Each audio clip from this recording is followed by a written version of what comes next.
खासदार नारायण राणेंवर धमकावल्याप्रकरणी गुन्हा दाखल करण्याची मागणी ठाकरे गटाचे आमदार वैभव नाईक आणि विनायक राऊतांनी पोलीस अधीक्षकांना पत्राद्वारे आता केली आहे।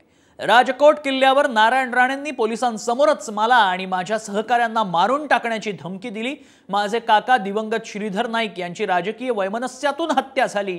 त्यात नारायण राणे 13वे आरोपी होते, त्यामुळे त्यांची गुन्हेगारी पार्श्वभूमी लक्षात घेत त्यांच्यावर मारून टाकण्याची धमकी दिल्याप्रकरणी गुन्हा दाखल करण्याची मागणी वैभव नाईकांनी केली आहे। विनायक राऊत आणि वैभव नाईक यांनी पत्राद्वारे ही मागणी केल्याचं पाहायला मिळतंय। त्यासाठी पत्र देण्यात आलेलं आहे। नारायण राणेंवर गुन्हा दाखल करा अशी या पत्राद्वारे मागणी करण्यात आली आहे। त्यामुळे या पत्राची दखल घेतली जाते का? नारायण राणेंची संस्कृतीच ती आहे, संस्कृती आहे त्यांनी दाखवली। याचा खून करून टाकीन, त्याला ठार मारून टाकीन, हे एक माजी केंद्रीय मंत्री, खासदार, महाराष्ट्राचा माजी मुख्यमंत्री बोलतो आणि सरकार ऐकून घेतं। हे सरकार एवढं त्यांच्यासमोर निष्प्रभ झालंय की एक लोकप्रतिनिधी ठार मारायची भाषा करतोय आणि सरकार काही करत नाही। हिम्मत आहे का कोणामध्ये सरकारमध्ये त्यांच्यावरती कारवाई?